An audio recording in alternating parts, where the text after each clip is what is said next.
Quoi, dans les mangas, c'est toujours les personnages les plus rapides qui sont souvent les plus forts. Le premier exemple, ça va être Minato dans Naruto. Ce mec, il a littéralement un bouton skip combat.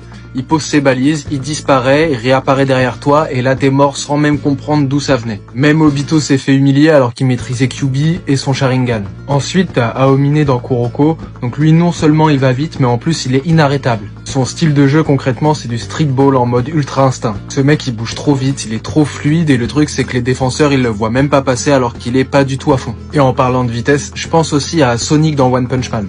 Ok, le mec il a le mot ninja dans son blaze, mais on se rend compte quand même que juste en courant il arrive à créer des clones. Et même si Saitama il le démonte en un seul coup, faut pas oublier que lui contre n'importe qui d'autre ça serait un réel cauchemar. Et souvent la vitesse c'est quand même plus cheaté que la force brute, parce que dans les combats, contre les personnages qui sont forts, s'ils arrivent pas à toucher leurs adversaires, au final ça va rien créer. Alors qu'un mec rapide il peut déjà tout esquiver, et après il peut placer ses coups par-ci par-là pour dominer le combat. Alors est-ce que vous êtes plus team puissance brute ou team vitesse éclair ?